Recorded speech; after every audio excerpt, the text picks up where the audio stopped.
Today has been phenomenally busy, and it's not going to let up this week, so please excuse the lazy production. I just recorded my voice and put it over a previous video. So, wow. I love the humility and honesty of your responses. Not where I expected the conversation to go, but those were some excellent words. In other news, it turns out that Robert with hair is Calvin's dad. So my first approach to your question of character was to ask, how did I gain character myself? Personally, I have my parents to thank, but you are interested in how character is gained when not in the home. This kind of goes back to the conversation on virtue. Building character essentially means becoming a person who increasingly incorporates virtuous principles into their life. Let me try to say that again in fewer pretentious words. Building character is learning to be a person who isn't so quick to anger, who can increasingly maintain a level head in a tough situation, who strives to work for the benefit of other people, who is better at listening, who responds in kindness in the face of unkindness. So, learning to be a better person in general. I agree that mentorship is an excellent method to achieve this. I think that interpersonal interaction is the only way to teach character. I don't think you can learn it from a YouTube video or a book. I mean, maybe, but I doubt it. Some person needs to be the model for others to follow, someone you can see and someone that you want to be like. One way to provide the environment for this type of role modeling is a community center. I suppose schools are supposed to do this, and some succeed, I imagine, but the quality of schools in the United States is variable. Let me tell you a story about one particular community center. The year is 2003, or maybe 2002-ish, and the members of a tiny Mennonite church are having a revival meeting. They are concerned for the spiritual health of the young people of Parksburg, Pennsylvania.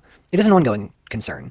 In children's church, they teach the song, "This Little Light of Mine," with an extra verse. Shine all over Parksburg, I'm gonna let it shine.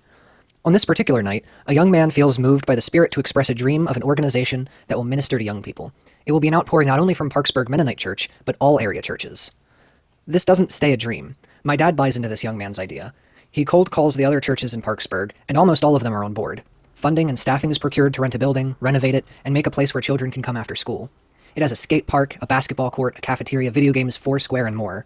They attract children from 10 to 18 years old to the center, and they attract donations from funders who are interested in supporting the next generation. They purchase a computer room and start an after-school peer tutoring thing. They offer dinner several nights a week to children who might only get lunch at school otherwise. A leader among the adults emerges. He speaks powerfully and connects with the children on a deeply personal level. He is fun, but he's also serious. Every evening, the community center has a Bible study, and rather than leading it, he encourages children and guests from local churches to share the word. But if he notices that a group of children that come to this community center are getting into one particular bad habit or other, he will address the group and offer a pointed message, because it is a message that the children need to hear. He knows better than anybody else the needs of these people. He visits the local school and hosts Bible club after school, lets out, once a week. The community center provides physical, emotional, social, and spiritual nourishment to the young people of Parksburg at no cost to them. It keeps them off the streets at night and sometimes out of abusive households. It offers an opportunity for mentorship. A child who begins attending at 10 years old grows to become an adult. Then she joins the staff and mentors another 10-year-old. The center grows and has to move to a new building. Children who grew up in single-parent homes are going to college. Drug addicts are finding alternative ways to recreate. Teenage mothers are learning to support their children in ways that they were not supported themselves. Highly achieving students are achieving even more with the social support available to them. Character is being built. I'm not sure if this is still true, but at least for a little while, a local judge was sending minors to do community service at the center after they committed misdemeanors. It was one of few programs that actually caused adolescents to improve their conduct. My dad did help with the initial organization a little bit, but he cut back his time when he began full-time work. My mom would serve home-cooked meals there once a month. I visited occasionally as well, but I was never a regular. One of my counselors at summer camp grew up at the community center. I had a lot of respect for him, even though he was only a little older than me, or basically the same age. It's called a community center because, well, it's the center of a community.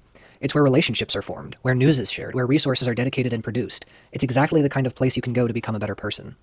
There are similar centers in many communities across the world. Not every community has one, but those that do benefit greatly. The Y often serves this role, although I don't really know enough about it to say how well it performs. And let me go back to a previous conversation when we were talking about the decline of Christianity. Churches used to be these community centers. They no longer serve that role. It's been said that Sunday is the most segregated day of the week. We don't choose to join a congregation that is physically close to our home and associate with a diverse group of neighbors. No, we drive past 3 churches on the way to one that correctly categorizes us by age, race, socioeconomic status, political bent, and minor theological differences.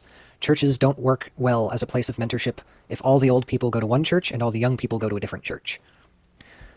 Y'all are asking the good questions. I look forward to your videos, like really every week. It's something that I count the days for.